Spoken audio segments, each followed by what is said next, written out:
tout chacun de nous et que personne ne soit épargné. Au nom de Jésus, qu'elle nous visite tous, sans exception. Que ta force divine soit notre partage. Que nous soyons façonnés pour la gloire de ton Saint-Nom. Et que nous soyons touchés par cette présence. Pour qu'aucune personne ne soit épargnée. Dans cette présence, intense présence, la grâce de Dieu est disponible. La guérison est disponible. La restauration est disponible. La fortification est disponible. Merci Seigneur encore pour ce moment. Dans le nom de Jésus. Alléluia. Amen. Nous remercions le Seigneur vraiment pour sa présence depuis ce matin. Et je bénis Dieu pour ta vie, toi qui es présent sur ce lieu, toi qui nous suis en ligne. Que le Seigneur ne te laisse pas comme ça. Que son feu tombe sur toi. Même si tu ne ressens rien dans ton corps, crois-le par la foi qu'il a fait quelque chose en toi. Je déclare maintenant que tout fardeau reste en ce lieu au nom de Jésus. Et le fardeau avec lequel tu es venu, tu ne partiras pas avec au nom de Jésus. Parce que Dieu te décharge dans sa présence. Il a dit, venez à moi, vous qui êtes fatigués et chargés, je vous donnerai du repos. Que le Seigneur te donne son repos ce matin. Que ton cœur s'allège de tout fardeau au nom précieux de Jésus-Christ de Nazareth. Et que les inquiétudes se transforment en paix, en assurance, en joie, en allégresse pour Dieu. Au nom de Jésus. Et que tes plaintes se transforment en louange pour notre roi de gloire au nom de Jésus. Je le déclare ce matin. Et c'est ce que Dieu fait dans ta vie. Tu sortiras, tu vas voir tous les chants qu'on a chantés ici. Tu vas te rendre compte qu'il y a un chant qui va rester tellement dans ta bouche. Et c'est le chant là que Dieu veut accomplir dans ta vie. Tu vas t'en rendre compte. Tu vas voir qu'en semaine, il y a un chant qui va rester constamment dans ton esprit. J'aimerais te dire que c'est le chant là que Dieu va accomplir dans ta vie. C'est là, ce chant là qui va accomplir. Lorsqu'on a chanté ce chant qui dit qu'il n'y a aucune montagne que tu ne peux déplacer. Si ce chant là reste dans ton esprit, cette semaine, comprends que Dieu déplacera la montagne qui t'empêche d'avancer. Dieu déplacera la montagne qui t'empêche d'avancer. Et si tu laisses ce chant qui dit porte ouvrez volonto, comprends que Dieu veut ouvrir maintenant cette porte qui est longtemps fermée. Parce que le roi de gloire va faire son entrée dans ta vie. Il va faire son entrée dans ta vie. Au nom de Jésus, il va faire son entrée dans ta vie. Et si tu dis je me sacrifierai à jamais, alors comprends que c'est le moment que Dieu a trouvé de te prendre entièrement en tant qu'un sacrifice de bonne odeur. Et qu'il a décidé de te récupérer totalement et de pouvoir être avec lui et lui avec toi, de supplier avec toi et que ta vie puisse changer. Je bénis Dieu pour la louange qui va rester dans ton esprit pendant cette semaine, que tu vas chanter constamment dans tes temps d'intimité et que tu ne laisseras pas, même si tu ne maîtrises pas les paroles, que tu les as oubliées, fritonne la mélodie et crois que Dieu est en train de faire. Quand ça va t'arriver, rappelle-toi de la parole que le Seigneur t'a permis d'entendre au travers de ma bouche en tant que canal au nom de Jésus. Que Dieu te bénisse en ce jour et qu'il te garde à jamais au nom de Jésus. Alléluia. Amen. Nous nous asseyons dans la présence de notre Dieu. Je dis merci aux chantres pour ce qu'ils ont apporté par rapport à la louange. Je bénis le Dieu pour leur vie au nom de Jésus. Alléluia. Je rends grâce à Dieu parce que notre Dieu est un Dieu de bonté. Alléluia. Il m'a dit quand il retire, il remplace par toujours quelque chose de plus glorieux. Je ne sais pas c'est pour qui cette parole aujourd'hui, mais Dieu me dit quand il retire, il remplace par quelque chose de plus glorieux. Je ne sais pas c'est à qui appartient cette parole, mais je sais qu'elle est pour quelqu'un aujourd'hui. Ne pleure pas pour ce qu'il a retiré. Il est en train de préparer quelque chose de plus glorieux pour toi. Alléluia. Il est en train de préparer quelque chose de plus puissant pour toi. Et il le fera au nom de Jésus. Alléluia. Que Dieu te bénisse. Amen. Nous allons continuer notre enseignement sur comment es-tu revêtu spirituellement. C'est un enseignement, c'est vrai, que ça ne va pas aller dans le sens de vous encourager, de vous motiver, de vous relever. C'est important d'être enseignement d'encouragement. Mais je pense que c'est important aussi les enseignements qui suscitent en nous la crainte de Dieu. Amen. C'est vrai qu'il faut donner des enseignements qui encouragent, mais nous avons besoin aussi d'enseignements qui suscitent en nous la crainte de Dieu. La Bible dit que la crainte de Dieu, c'est le commencement de la sagesse. Et nous savons que la sagesse est attachée à la richesse et à l'opulence. J'ai passé mon temps à donner tout un enseignement sur la sagesse. La sagesse vaut mieux que l'or et l'argent. Parce que la sagesse est attachée de grandes bénédictions. Or, la sagesse n'est pas possible sans la crainte de Dieu. Alléluia. C'est vrai qu'il faut donner des enseignements qui nous encouragent. Et sincèrement, je vais vous en donner beaucoup. J'en ai donné énormément. Mais il faut aussi entendre des enseignements qui nous permettent de craindre et de marcher dans les voies du Seigneur et de ne pas nous en détourner. Alléluia. Comment es-tu vêtu spirituellement? C'était un enseignement que nous avons commencé depuis pas mal de dimanches qui nous permet de comprendre l'importance du monde spirituel et du revêtement spirituel. Alléluia. Amen. Je disais que nos vêtements physiques dans ce monde-là sont bien. Ça nous couvre la nudité, ça nous protège de beaucoup de choses parce que les vêtements, pour ceux qui sont en Occident, ce n'est pas juste pour s'habiller, c'est pour se protéger du froid, sinon ils meurent. Alléluia. Pour d'autres qui sont dans les endroits plus chauds, c'est pour se protéger du soleil, sinon ils peuvent avoir des problèmes. Mais dans le monde spirituel, le vêtement est plus important que celui que nous portons dans le monde physique. Parce que dans le monde physique, nous pouvons tricher sur le vêtement que nous pouvons porter. Mais ce n'est pas le cas pour le monde spirituel.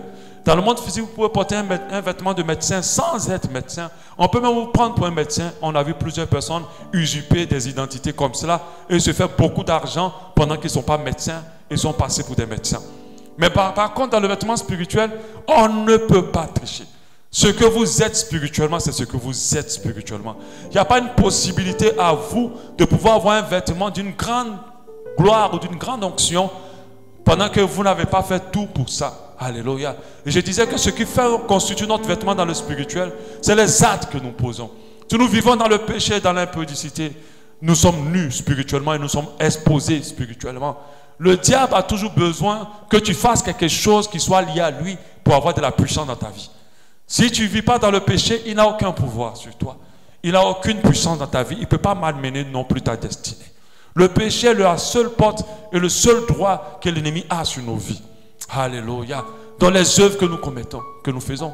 Mais ce n'est pas que les œuvres, les paroles que nous entendons aussi.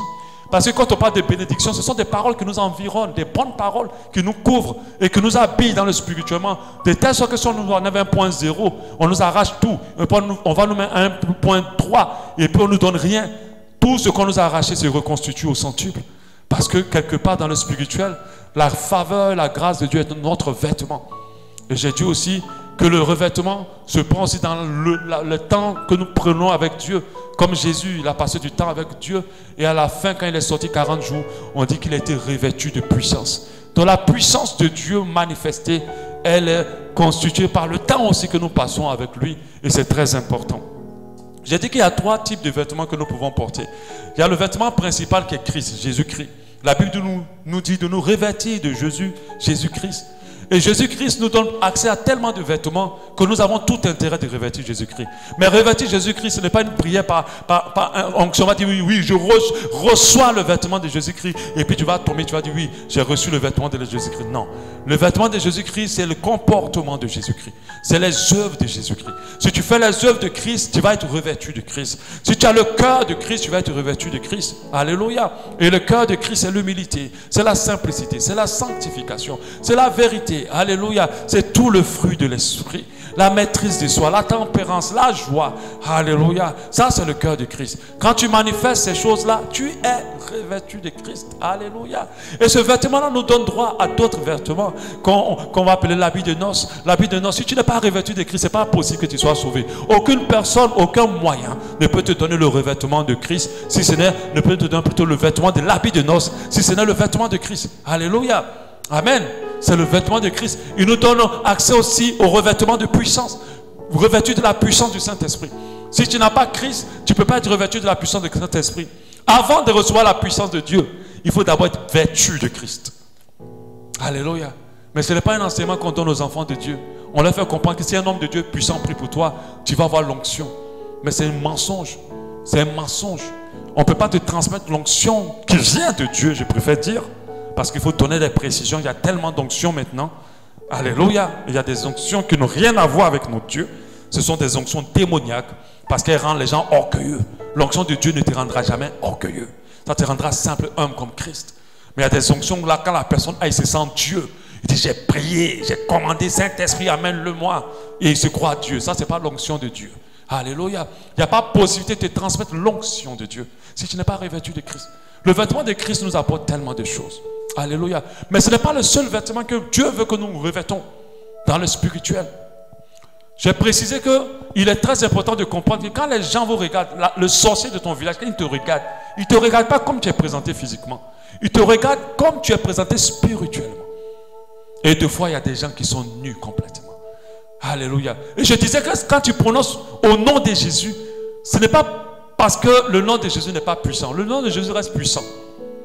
Mais la proclamation sur son nom va dépendre de la puissance de chacun. De comment tu es revêtu. C'est pour ça que ce n'est pas la peine de dire au nom de Jésus, si tu n'as pas d'abord le revêtement. Quand tu as le revêtement spirituel, tu n'as même pas besoin de dire au nom de Jésus deux fois. Que déjà ton vêtement combat pour toi. Je disais qu'un militaire, quand il s'habille, qu'il va mettre dans le coin le plus dangereux, il n'a même pas besoin de chercher à se protéger. Il est déjà, les gens sont déjà intimidés par lui. C'est pour ça que quand Jésus passait, les démons fuyaient sans même qu'il les chassait. Et lorsque les apôtres passaient, leurs hommes, sans même qu'ils disent à quelqu'un, tu es guéri, l'ombre guérit quelqu'un. Alléluia. Facilitons-nous la vie. Cherchons à être revêtus de Christ. Facilitons-nous la marche chrétienne. Cherchons à être revêtus de Christ. Arrêtons d'aller chercher l'onction partout. Si des hommes de Dieu nous donnent l'onction et tout ce que nous voulons, je pense que les plus riches seront équipés spirituellement. Mais ce n'est pas le cas. Parce que l'onction de Dieu est monnayée aujourd'hui. Mais aujourd'hui, la puissance de Dieu est disponible pour quiconque veut. Que pour celui qui a de l'argent ou celui qui n'en a pas. Tout va dépendre de est-ce que tu aspires à cette puissance. Est-ce que tu la veux? Est-ce que tu es prêt à payer le prix pour l'obtenir? Corrige ta vie, corrige ta manière de vivre. Regarde, fais attention. Priorise les temps d'intimité avec Dieu. Cave-toi de la parole de Dieu.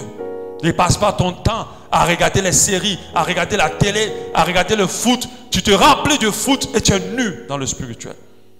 Je n'ai pas dit c'est mauvais. Mais sache que tout ce que tu consommes t'habille. Si on te regarde, qu'on te voit en footballeur, je ne sais pas ce qui va se passer. Le diable va seulement rire, il va dire voilà quelqu'un que je vais avoir. Quand Satan te regarde, il doit voir Christ briller en toi.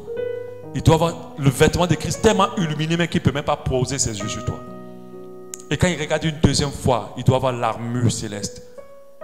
L'armure de Dieu t'environner. Là, il est intimidé déjà. Parce qu'il sait que ces gens de personnes, il suffit seulement qu'ils parlent. Le feu s'enclenche dans les ténèbres.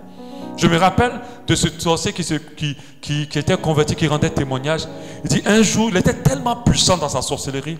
Il avait même la possibilité de se déplacer dans des endroits où il n'était pas physiquement.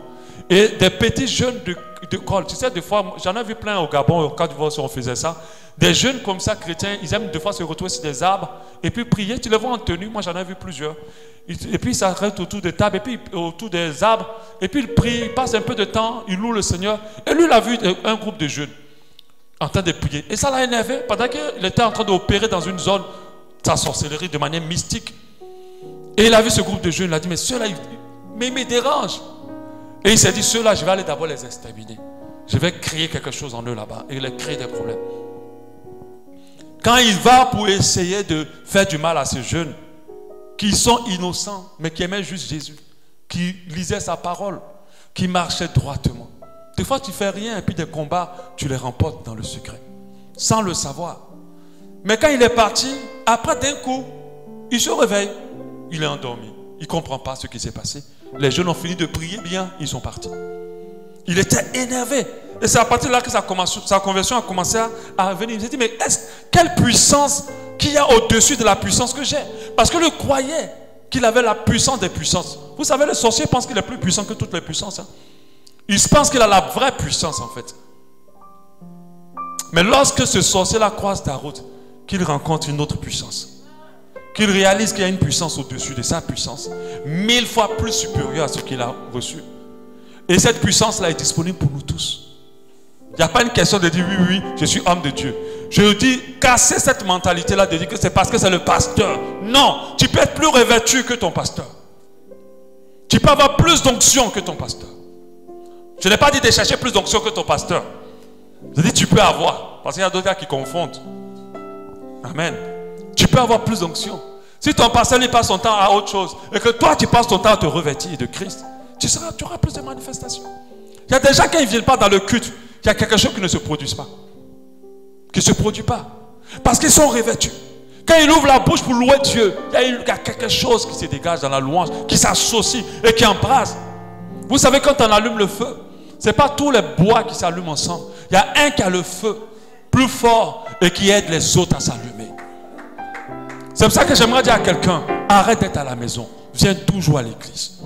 Ce n'est pas seulement pour recevoir. Des fois, rien que ta présence va nous aider dans le temps de l'adoration de louange et dans l'atmosphère. Parce que je vous dis, dans cette assemblée et dans toutes les églises du monde entier, Satan a toujours des gens qui l'envoient, physiquement ou spirituellement. Mais si nous n'avons pas le feu de Dieu en ce lieu, ils vont venir jouer avec nous. Pendant qu'on est en train de louer, tu vas avoir des pensées sexuelles, des pensées impures. Tu penses que c'est toi qui as le problème. Non, il y a quelqu'un qui est en train de sévir au milieu de vous. Pendant qu'on est en train de louer, c'est tes problèmes qui sont en train de t'assailler. Ta tête et ton esprit est dehors. Tu penses que c'est normal. Non, il y a quelqu'un qui est en train de servir au milieu de nous. Pendant qu'on est en train de louer, tu n'es pas concentré, tu n'arrives pas à rentrer dans cette présence. Tu te dis oui, c'est normal. Mais non, il y a quelqu'un qui travaille. Là où tu es loué, tous ces adorateurs rentrent. Tous ces adorateurs rentrent. Là où tu es adoré, tous les adorateurs doivent rentrer. C'est pour ça qu'à un moment donné, quand tu sens que tu ne rentres pas dedans, prends autorité. Et puis rassure-toi de ton vêtement. Alléluia. Amen. Nous devons comprendre que l'armée de Dieu, j'insiste tellement là-dessus, ne combat pas pour nous. Elle combat avec nous. Tu es aussi un soldat dans l'armée de Dieu. Tu es un soldat du Seigneur. Dieu compte sur toi pour terrasser les plans et les programmes des ténèbres dans le lieu où tu habites. Briser les jougs de l'homme fort sur ta famille. Changer les situations nocturnes. Faire cracher les avions de la nuit. Les avions mystiques. Bloquer les fusils nocturnes. Quand on envoie à quelqu'un, c'est toi qui le reçois. Moi, ça m'est arrivé tellement de fois. À plusieurs reprises, j'ai eu le même mot qu'une personne a eu sans le savoir. Et quand j'ai guéri, la personne a guéri. Mais ce n'est pas moi qu'on visait, c'est la personne. Dieu cherche des gens qui peuvent se positionner à la brèche. Tu es tellement concentré à tes contacts que tu n'es même pas utile pour protéger d'autres personnes. Dieu ne peut même pas t'utiliser. Quand la nuit veut faire une protection, je vais vous dire une chose que j'ai appris toute cette semaine. Parce que cette semaine, j'étais entièrement en retraite. Je finis à 17h. Dieu m'a fait comprendre, il m'a dit, notre Dieu n'a pas le droit. Il ne s'est pas donné le droit d'intervenir sur cette terre. Parce que cette terre sur laquelle nous vivons, cette terre, ceux qui ont le droit, c'est tous ceux qui ont le corps physique. C'est pour ça que les démons sont obligés de prendre des corps pour se manifester ici-bas. Mais pour que Dieu ait un droit de manifestation ici, il faut que des corps l'appellent. C'est pour ça que quand on regarde, on dit, mais pourquoi Dieu regarde, il n'intervient pas? Pourquoi il ne fait rien? Mais parce qu'il n'y a personne qui intervient. Il n'y a personne qui intercède. Il n'y a personne qui prie. Quand Satan a voulu détourner Adam et Ève, il a cherché le corps du serpent. Il n'a pas le droit d'être ici. C'est pour ça que quand l'homme meurt, quand le corps est mort, tu n'as plus le droit de rester, tu dois partir. Tu dois quitter cette terre. Parce que cette terre, on doit d'y rester seulement que tous ceux qui sont physiques.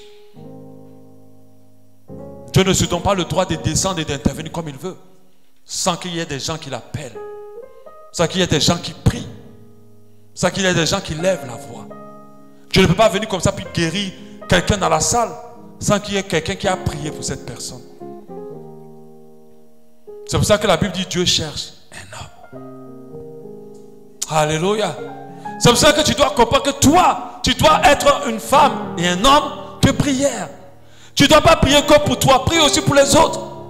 Parce que les gens sont pas dans ils sont encore dans leur situation parce qu'il n'y a personne qui lève la voix vers le Père.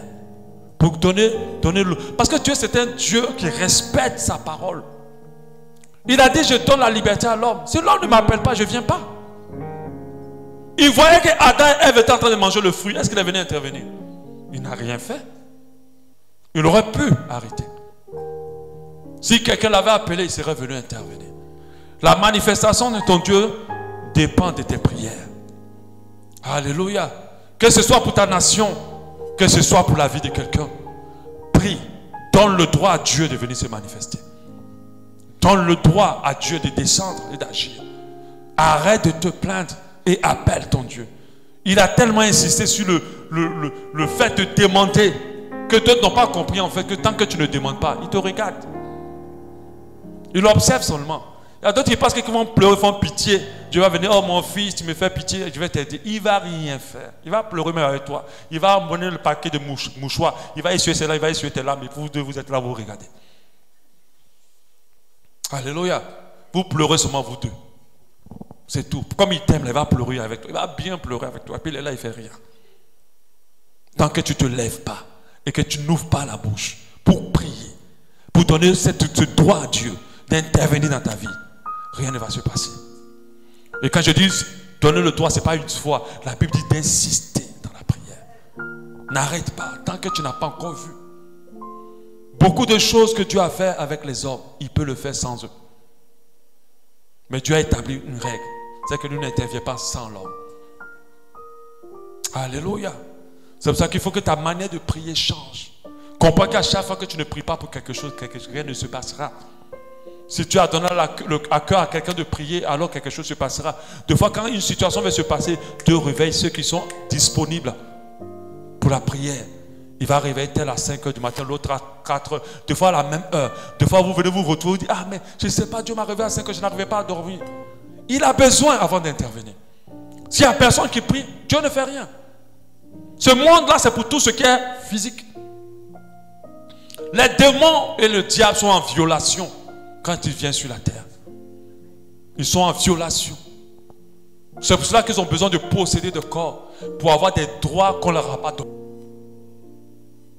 Ils possèdent des corps pour avoir les droits qu'on ne leur a pas donnés. Ils ont besoin des cadeaux. C'est pour ça que les gens les invoquent, leur donnent les droits de descendre sur leur famille, de descendre sur leur vie, de descendre dans leur champ, de descendre dans leur montagne. C'est eux qui les appellent. Et s'ils les appellent, ça marche.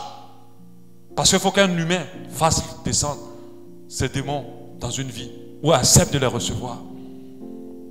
Alléluia. Alors change ta manière d'être. Aie une vie de prière. Amen. Prie pour tout et pour rien. Prie tous les jours. Si tu ne sais pas quoi dire, demande à Dieu de te bénir, de parler en langue. Parle seulement en langue. Et beaucoup de choses dont tu ne te soucies même pas, que tu ne sais même pas, tu vas commencer à les régler. Alléluia. Sois une femme et un homme de prière. Alléluia. Une femme et un homme de prière. J'ai parlé de l'armure céleste. Et j'ai fait comprendre que cette armure, elle est importante, l'armure de Dieu. Elle est importante pour nous revêtir. Elle est très importante pour nous habiller dans le combat. Aucun soldat ne va combattre en caleçon. Aucun soldat ne va combattre nu. On a toujours besoin d'une armure. Cette armure est constituée de deux types d'armes. Les armes pour se protéger, qu'on appelle les armes défensives, et les armes pour attaquer, qu'on appelle plutôt les armes pour se protéger, c'est les armes défensives, et les armes pour attaquer, c'est les armes offensives. Alléluia.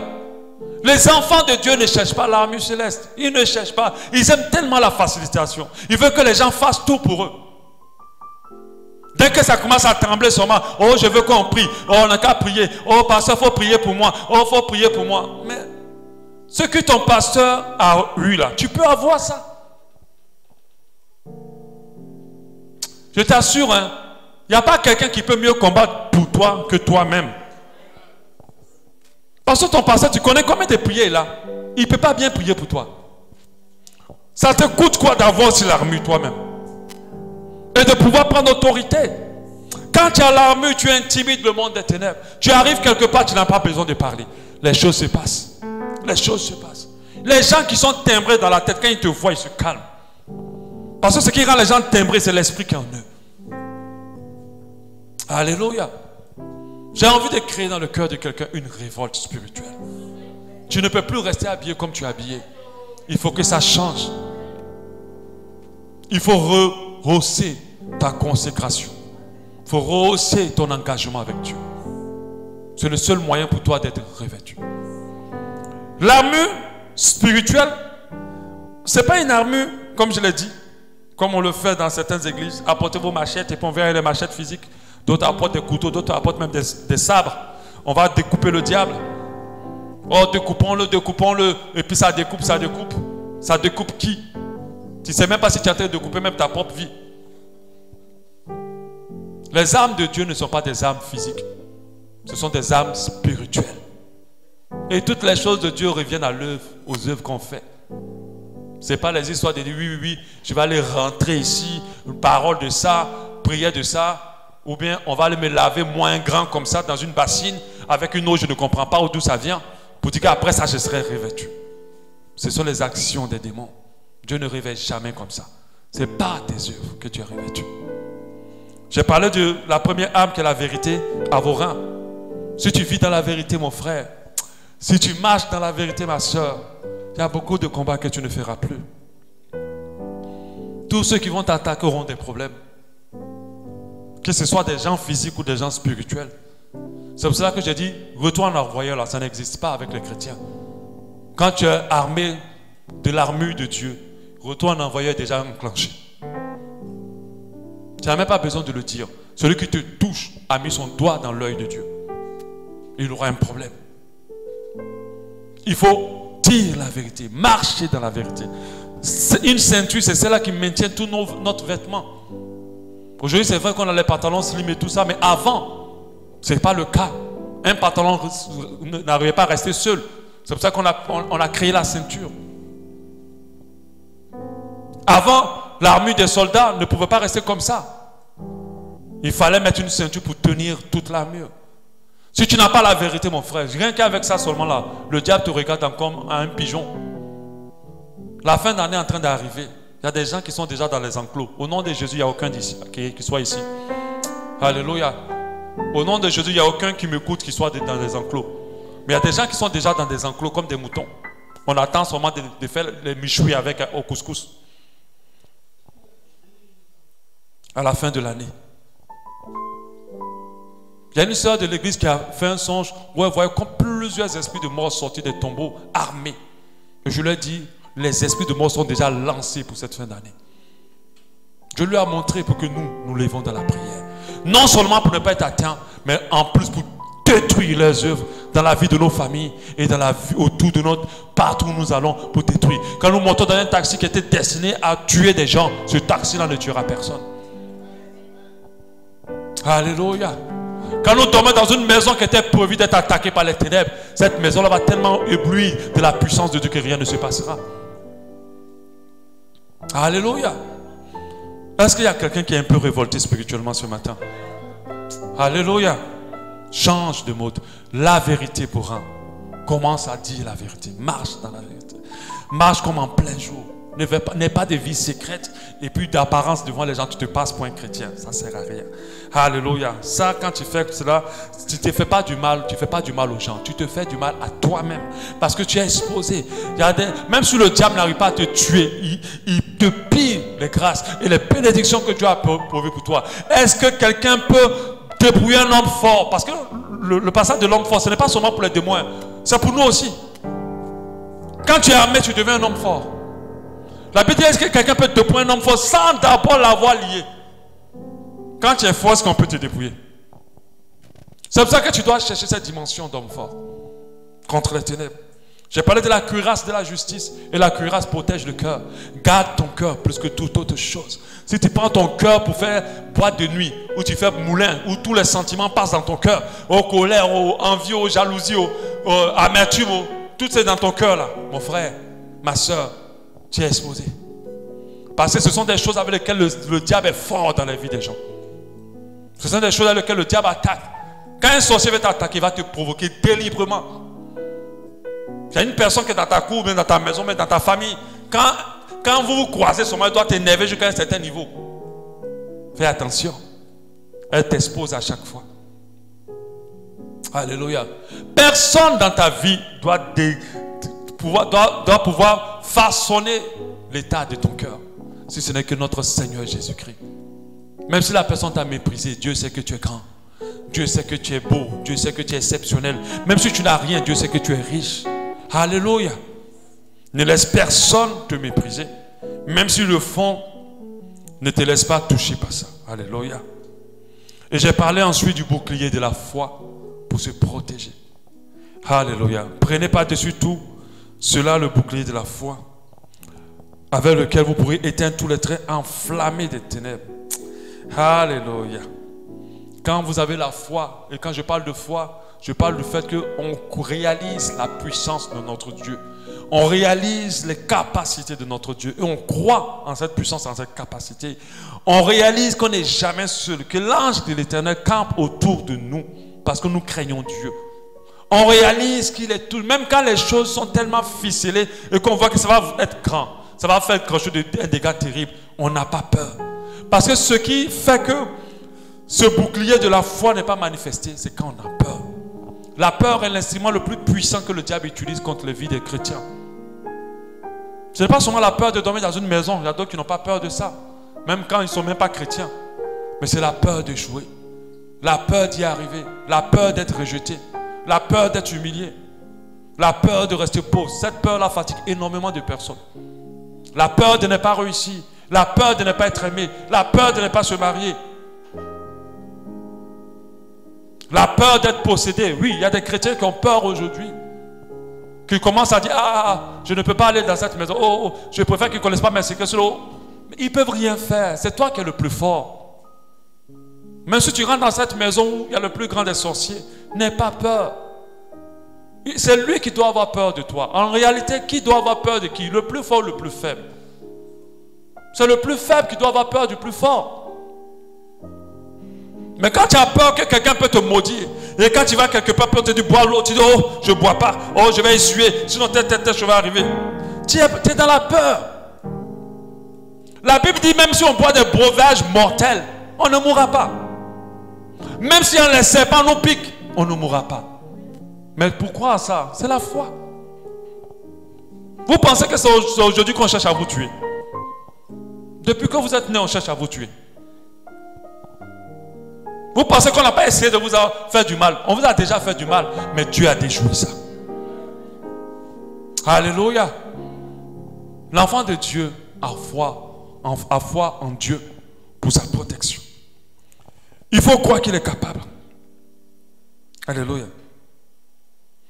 Le bouclier de la foi, c'est très important parce que ça nous protège. Quand tu crois en Dieu, le diable est désarmé contre toi. Quand tu crois que ton Dieu est fort et capable, Satan ne sait plus comment il va t'attaquer. Parce que ça te protège contre tout ce qu'il va apporter.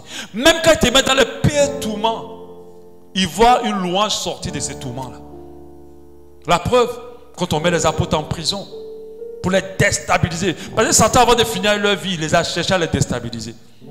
Mais à chaque fois qu'ils essayaient, ils avaient tellement foi en leur Dieu. Je disais la dernière fois quand Étienne était lapidé, toi, si c'était toi, le serait-ce qu'on t'aurait attrapé pour dire on va te lapider, peut-être que tu vas faire pipi sur toi sur place. La peur de mourir. La mort est un gain pour ceux qui ont foi en Dieu. N'aie pas peur de mourir. C'est un gain. C'est une joie. Les gens qui vont voir le ciel ne veulent plus normalement revenir. Mais ceux qui ont peur, c'est ceux qui ne sont pas très sûrs qu'après leur mort, ils iront au ciel. Alléluia. Amen. Donc la foi nous aide énormément à éteindre tous les traits enflammés de l'ennemi. Lorsque nous avons foi, nous pouvons déjouer les plans du diable. Alléluia. Le diable va utiliser des pensées comme il a fait pour avoir Ève. Dieu a-t-il réellement dit pour s'aimer le doute et que la foi disparaisse? Est-ce que tu crois que ton Dieu peut vraiment faire cela? Alléluia. Je dis à une sœur aujourd'hui que Dieu te permettra de rencontrer l'homme de ta vie bientôt. Et je dis à un frère que ta situation financière va changer à jamais. Et plus jamais tu ne retourneras à la pauvreté. Mais j'ai envie d'ajouter, est-ce que tu le crois? Amen. Mais on a tellement peur qu'on est plus concentré sur la peur que l'espérance. Un enfant de Dieu doit beaucoup plus espérer que de craindre. S'il doit craindre quelque chose, s'il doit craindre quelqu'un, c'est que Dieu. Parce que notre Dieu est redoutable. Mais pas tout le reste. L'homme qui n'a pas foi retient plus les mauvaises expériences que les bonnes expériences. Quand les problèmes arrivent, il ne se rappelle pas que Dieu a tellement déjà fait. Moi, je ne veux pas me souvenir des mauvaises expériences, si ce n'est que d'en tirer la leçon qu'il faut en tirer. C'est tout. Mais je ne vais jamais aimer mes pensées. Oh, tu vois, si tu fais comme ça, voilà ce qui... Tel a fait ça, voilà ce qui lui est arrivé. Quand tu commences à me dire ça, j'ai envie de te dire, arrière de moi, Satan. Parce que l'Esprit de Dieu ne parle pas comme ça. L'Esprit de Dieu ne te pousse pas à faire en menaçant. L'Esprit de Dieu te pousse à faire en te donnant l'espérance de voir. Amen. Donc il a dit à Ève, Dieu a-t-il réellement dit? Et il va dire à certaines personnes, Dieu a-t-il réellement dit qu'il t'aime? Oui, Dieu t'aime. Il n'y a pas de doute là-dessus. Il t'aime tellement. Il va dire à certaines personnes, Dieu a-t-il réellement dit qu'il ne t'a plus condamné? Il y a d'autres leurs péchés là. Jusqu'à aujourd'hui, demande pardon. Ça n'a pas fini. Hein. Tous les jours. Pardonne-moi, Seigneur. Mais tu demandes pardon pour quel péché? Dieu l'a déjà effacé. Qui peut dire si cette terre-là, même après sa conversion, qu'il a été juste jusqu'à la fin? Personne. Arrête de te culpabiliser, avance. Ne laisse pas que le diable te culpabilise. Il va te dire, Dieu a-t-il réellement dit qu'il ne faut pas te fâcher comme ça?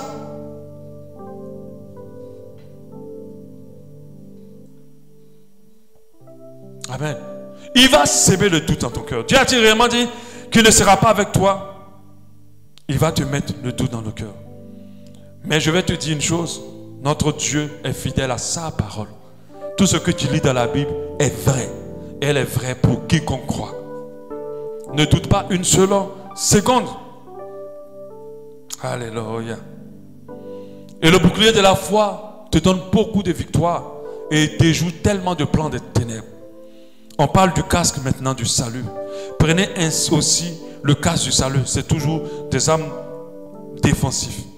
Le casque du salut est le salut qui nous est offert par Dieu. Il nous rappelle le pardon du péché, le fait que nous avons été déclarés justes devant Dieu et le fait que chaque jour nous devenons de plus en plus que comme Jésus. Le casque d'un soldat protège sa tête et la tête est le siège des pensées.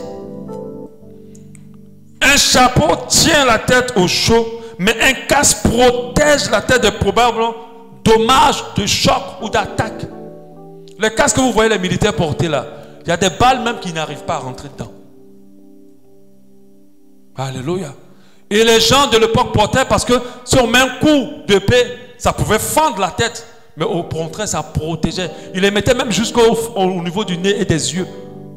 Pour que si on met un coup d'épée, ça ne le coupe pas la tête.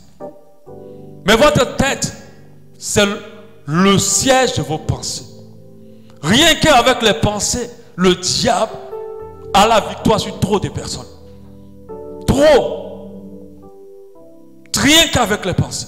Ils ne sont aussi pas en train de réfléchir, pas aux promesses de Dieu, mais à tous les problèmes, à tous les soucis, à leurs faiblesses, à leurs manquements, à leur rancœur, à leur rancune. Au lieu de penser aux choses que Dieu a prévues pour eux. Alléluia. Amen.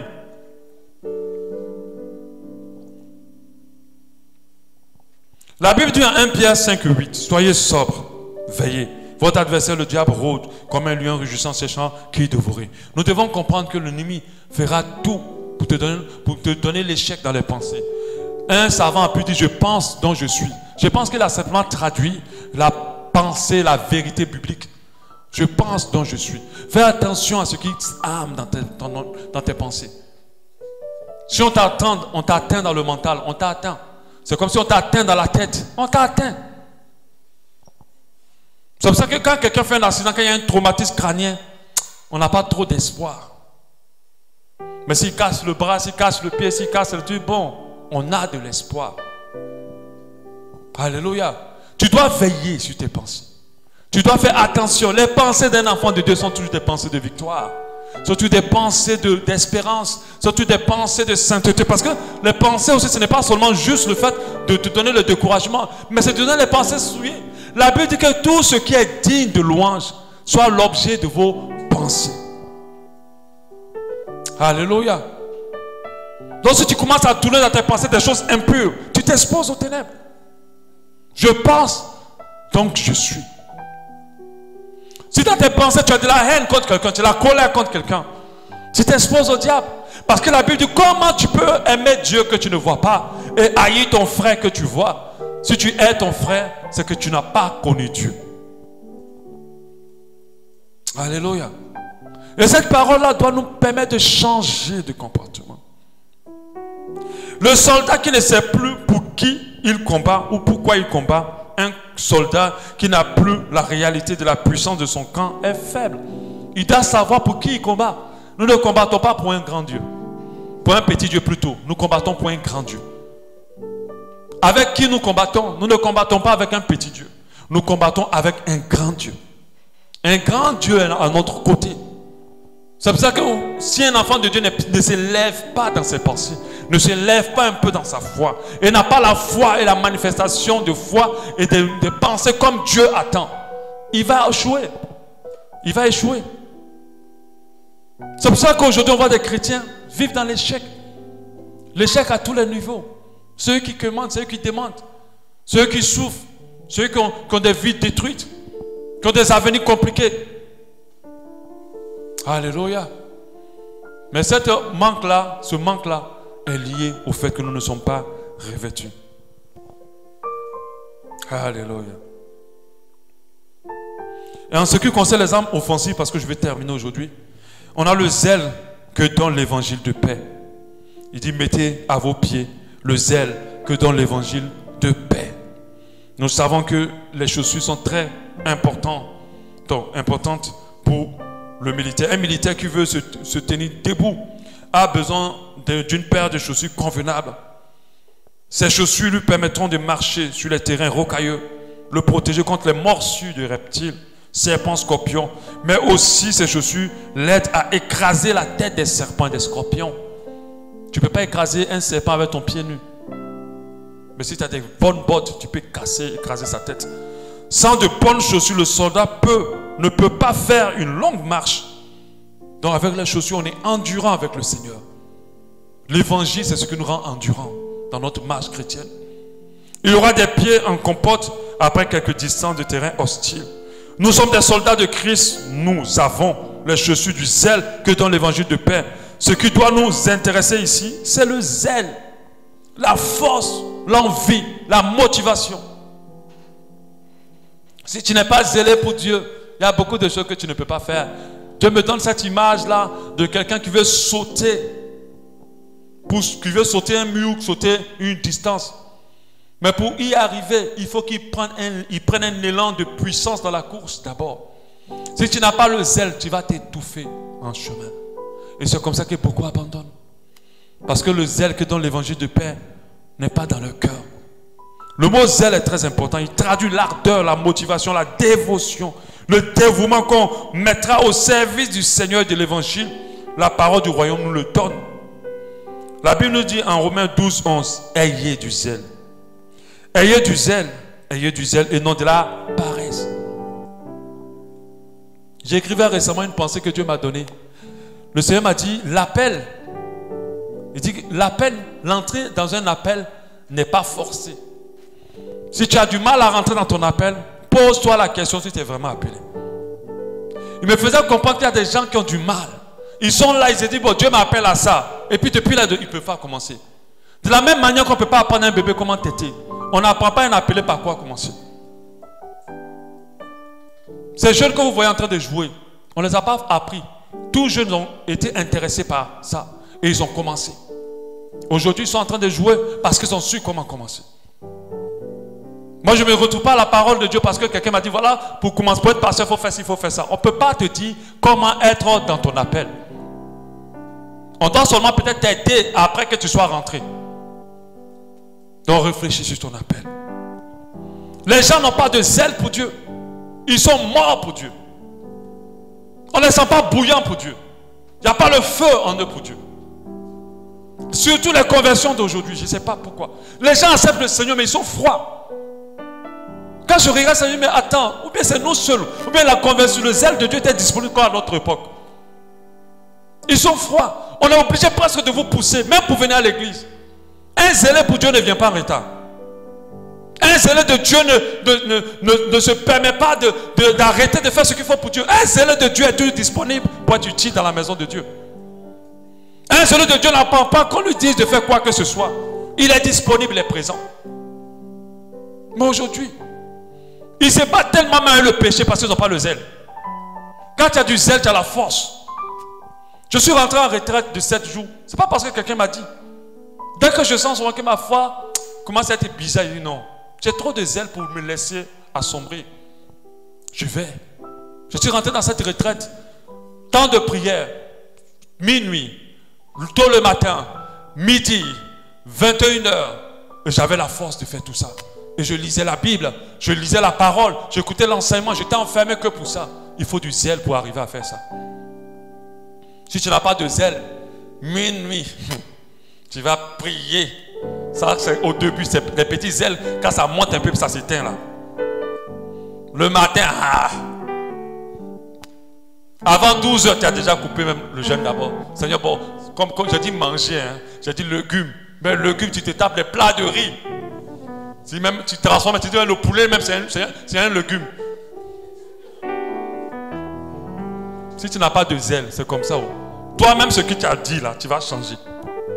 Quand tu as du zèle, tu as la force de continuer. Ceux qui n'ont pas de zèle commencent et arrêtent. Ceux qui n'ont pas de zèle commencent et arrêtent. Et le diable aime les gens comme ça. Les chrétiens comme ça, ils sont exposés. Toujours bouillants au début. Mais quand ça commence à chauffer, ils sont froids. Qui m'a rendu bouillant? C'est l'évangile de paix. Quand j'ai reçu Jésus jusqu'à aujourd'hui, 20 ans, 21 ans, le feu qu'il m'a donné au début, là, il est là encore. Quand je me rappelle de ce qu'il m'a fait, il m'a dit pour m'avoir à lui, j'ai encore la force de continuer. J'ai encore la dévotion. Je ne vais pas attendre. Normalement, nous devons aller de gloire en gloire. Enfin, les chrétiens d'aujourd'hui doivent manifester la gloire, plus de gloire de Dieu que ceux d'avant. Mais j'ai comme l'impression que la gloire de Dieu est restée dans l'histoire. J'ai comme l'impression que la gloire de Dieu est restée dans l'histoire. Les chrétiens d'aujourd'hui sont trop faibles. Trop légers. Ils se battent avec des futilités au lieu d'être plus glos, d'avancer avec plus de gloire. Vous que vous convertissez aujourd'hui, c'est vous qui devez nous montrer, nous rappeler quelle était la gloire de Dieu. Qu'est-ce que c'est la gloire de Dieu? On a comme l'impression que c'est nous qui avons accepté Jésus depuis, qui vous montrons c'est quoi la gloire de Dieu. Alléluia. Il faut te réveiller. Tu es trop endormi. Et le diable aime les gens ni chauds ni froids. Jésus dit déjà qu'il les vomit. Et le diable les ramasse pour aller avec eux. Alléluia. C'est très important. La parole de Dieu nous dit en Jacques 3,16. Car là où il y a un zèle amer et un esprit de dispute, il y a du désordre de toutes sortes de trucs. Les gens n'ont pas le zèle que dans l'évangile de paix, mais ils ont le zèle amer. Si c'est pour parler de foot jusqu'à pour parler, si c'est pour parler comment on appelle ça, de politique jusqu'à ce que tu vas emprunter la salive, là tu as du zèle. Si c'est pour prendre le nom de quelqu'un puis le laver même en critique, allons, là tu es fort. Mais le zèle qui est dans l'évangile de paix, tu ne l'as pas. Alléluia. Quand c'est comme ça, tu es exposé. Parce que les chaussures, c'est ce qui te maintient. Tu veux écraser la tête du serpent, le diable nous a donné. Je vous ai donné le pouvoir de marcher sur les serpents et sur les scorpions. Sans la chaussure du zèle que dans l'évangile de paix, tu ne peux pas marcher sur les serpents et les scorpions. Amen. Et l'épée de l'esprit qui est la parole de Dieu. Ça, je n'ai même pas besoin d'expliquer. Sans zèle, nous sommes exposés. Mon frère, quand le diable dit il est écrit, toi tu lui dis aussi il est aussi écrit. Oh, il est écrit. Toi aussi tu dis il est aussi écrit. Parce que tu connais la parole et la parole est en toi. Ceux qui sont remplis de la parole de Dieu sont redoutables contre les ténèbres. Parce que ton bouclier de la foi, il n'est même pas possible sans la parole. C'est la parole qui te donne la foi. Alléluia. Amen. La Bible dit en Hébreux 4,12, car la parole de Dieu, ça c'est une parole importante. J'aimerais que tu médites là-dessus la semaine là. Hébreux 4,12, car la parole de Dieu est vivante, efficace, plus tranchante qu'une épée quelconque à deux tranchants, pénétrera jusqu'à partager âme et jointure. Âme et jointure, on parle de l'os. Séparer ça même c'est difficile. Donc ça veut dire la parole de Dieu, même les choses où là il y a l'impossibilité. La parole de Dieu peut se frayer là et séparer les choses. Alléluia. Pénétrera jusqu'à partager âme et jointure, âme et esprit plutôt, moelle, et jointure et moelle plutôt, et elle juge les sentiments et les pensées du cœur. Amen. La parole de Dieu nous sert à connaître Dieu. Amen. Quand nous connaissons Dieu et que nous connaissons sa parole, nous sommes redoutables contre les ténèbres. Il dit à quelqu'un en Hébreux 5, 12, vous en effet qui depuis longtemps deviez être des maîtres. En fait, il dit, vous en effet depuis longtemps qui deviez être des hommes puissants, manifestant la puissance. Vous avez encore besoin d'être enseigné sur les premiers rudiments des oracles. Vous en êtes venus à avoir besoin du lait et non de la nourriture solide. Or, quiconque est encore au lait n'a pas l'espérance de la parole de la justice, car il est un enfant. Quand on parle d'enfant, on parle de quelqu'un de faible. Un enfant, quand on dit enfant, c'est faiblesse. Quand on dit maître, c'est puissance. Alléluia. La parole nous permet de quitter de l'état d'enfance à l'état de maître. La parole de Dieu nous permet de quitter de l'état d'impuissant à quelqu'un de puissant pour le monde des ténèbres. Lorsque nous la proclamons, nous libérons des rafales de puissance dans les ténèbres. Il est écrit. C'est pour ça que lorsque tu pries, rappelle-toi de la parole de Dieu. Alléluia. Et le dernier, je crois que ce n'est pas le dernier, c'est la prière. Alléluia. Amen. Je vais vraiment arrêter avec les âmes aujourd'hui parce qu'à partir du dimanche prochain, j'aimerais commencer à attaquer le revêtement d'opprobre.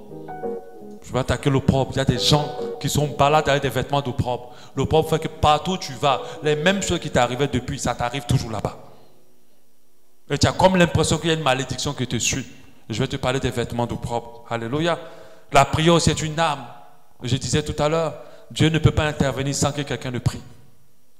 Dieu ne peut pas faire agir sans qu'il n'y ait pas quelqu'un qui s'est levé pour dire Seigneur, interviens. Parce que Dieu est spirituel et ce monde il est physique. Lui-même ne s'est pas donné le droit de venir intervenir là comme il veut. Il cherche des gens qui se mettent à la brèche dans la prière. La prière non seulement recharge nos batteries, nous donne la force de Dieu. Elle nous permet d'intercéder pour les situations et les fléaux. Et elle combat spirituellement l'ennemi. C'est l'une des armes défensives puissantes. Si tu es troublé, rentre dans la chambre secrète. Tu vas tuer et terrasser l'esprit de trouble rapidement. Si tu as une attaque spirituelle ou bien une maladie quelconque, rentre dans la chambre secrète. Prends autorité et tu vas voir cette maladie te quitter. Moi, je crois que Dieu guérit encore aujourd'hui. Alléluia. Amen. Amen. Le bouclier de la foi, nous l'avons vu au nom de Jésus. Amen. Alléluia. Et nous voyons que Dieu nous permet de nous revêtir. Mais quand j'ai lu le livre Ultimasso, il avait parlé de tous ces revêtements. Il avait parlé d'un dernier élément que j'aimerais donner avant de terminer. Parce que lorsque tu as cette armure, si tu ne fais pas attention, tu peux devenir orgueilleux. Lorsque tu as cette armure, si tu ne fais pas attention, quand tu pries pour les gens, pour les choses se produisent. Quand tu pries pour les malades guéris. Quand tu proclames pour les choses se déchaînent. Quand les sorciers viennent te dire oui, tu nous as détruits. Ou quelqu'un vient dire oh, je voulais te tuer, à cause de ce que tu avais en toi, j'ai renoncé. Tu peux être orgueilleux. Et l'ultime a parlé du manteau de l'humilité. À un moment donné, il disait que les soldats, quand ils étaient bien armés, ils brillaient tellement qu'ils commençaient à être orgueilleux. Et qu'il leur restait un élément, c'était le manteau de l'humilité. Ce manteau-là ne combat pas pour vous, ce n'est pas une arme. Mais il est important pour que l'orgueil n'entre pas. Parce qu'il a dit l'orgueil venait toujours par derrière. Et vous savez que le soldat est beaucoup armé pour protéger sa face et non pas l'arrière. Donc faites attention, restez humble et simple. J'aimerais dire à quelqu'un, change de manière de consécration. Consacre-toi à Dieu. Que personne dans ta vie n'ait assez plus d'importance que Dieu pour ne pas te permettre de revoir ce revêtement-là. Consacre-toi au roi de gloire. Cherche-le là où il se trouve. Multiplie les temps de prière. Multiplie la méditation de la parole de Dieu. Mets-toi à part, c'est vrai que le monde autour de toi s'en fout de ça. Même ceux qui se disent chrétiens, ils n'ont pas égard de toutes ces choses. Mais j'aimerais dire à quelqu'un, quand le Seigneur viendra, on verra l'intérêt de nous être consacrés. Et quand tu vas mourir, tu verras l'intérêt d'avoir pris le temps de te consacrer. Ce monde a tellement de choses intéressantes, mais elles ne sont pas plus glorieuses que ce que nous attend dans les cieux. Alléluia. Prends le courage d'attendre le temps de Dieu pour chaque chose. Alléluia. Dieu sait que tu as besoin, il te le donnera. Prie pour ce que tu veux. Prie pour ce que tu attends de lui. Il fera pour toi. Mais surtout, ne sois pas nu dans le spirituel ou exposé aux ténèbres. Parce que ta victoire, ton équipement est non seulement utile pour toi, mais elle est utile aussi pour les gens autour de toi. Alléluia. Ta vie doit être une source de bénédiction pour les autres. Amen. Ne reste pas toujours encore en train de te débattre avec ta vie. Tu dois passer à l'autre étape maintenant, où Dieu doit l'utiliser pour briser des jougs, guérir les malades, changer les situations, chasser des esprits, mettre fin à des possessions de combien d'années. Que ta vie soit utile à ça. Non seulement dans ta propre vie, mais aussi dans la vie des autres. Alléluia. Je t'encourage vraiment à te relever. Amen. Nous allons prier.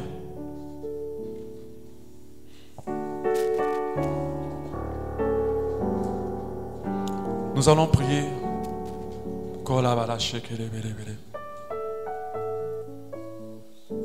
Seigneur, voici mon cœur pour faire ta volonté. Mon Dieu, voici mon cœur pour faire ta volonté. Parle à ton Dieu, parle à ton Dieu. Parle à ton Dieu. Parle à ton Dieu, parle-lui avec les mots que tu as dans ton esprit.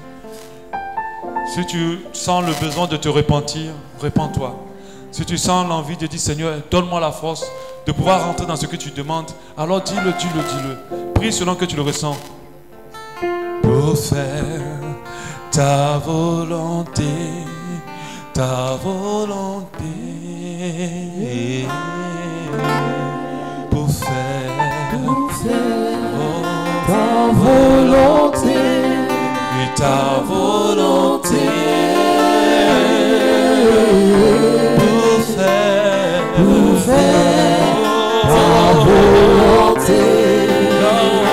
Seigneur, voici mon cœur pour faire ta volonté. Mon Dieu, voici ma vie. Pour faire ta volonté. Oh mon roi, voici mes biens. Ta volonté. Voici mon corps, voici mes mains, voici mes pieds. Ta volonté, ta volonté, ta volonté, oh ta volonté. Je veux faire ta volonté.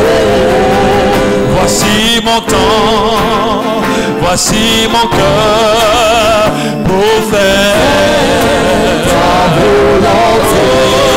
Voici mes biens, mes enfants pour faire ta volonté. Je te donne mon corps, oh mes mains pour faire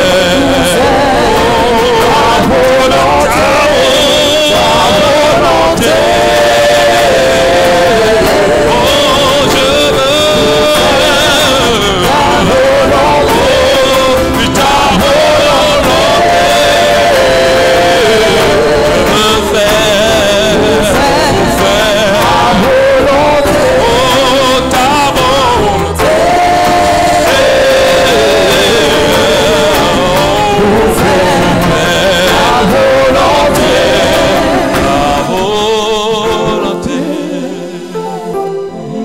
Avec le mot que tu as dans ton cœur.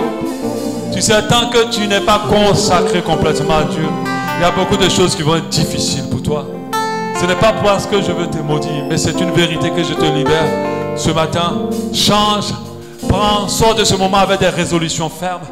Prends des résolutions à partir d'aujourd'hui. de ne rien mettre de mauvais devant tes yeux. Prends ta résolution à partir d'aujourd'hui de ne pas utiliser ton corps pour des choses qui ne glorifient pas Dieu. Prends ta résolution à partir d'aujourd'hui de ne jamais sortir un seul jour sans prendre du temps dans la prière avec Dieu. Prends des résolutions à partir d'aujourd'hui de lire la parole de Dieu. Prends des résolutions à partir d'aujourd'hui de revoir ton caractère. Ne sois plus impulsif, ne réagis pas au quart de tour. Revois tout cela. Prends des résolutions à partir d'aujourd'hui de faire attention à ce que tu penses.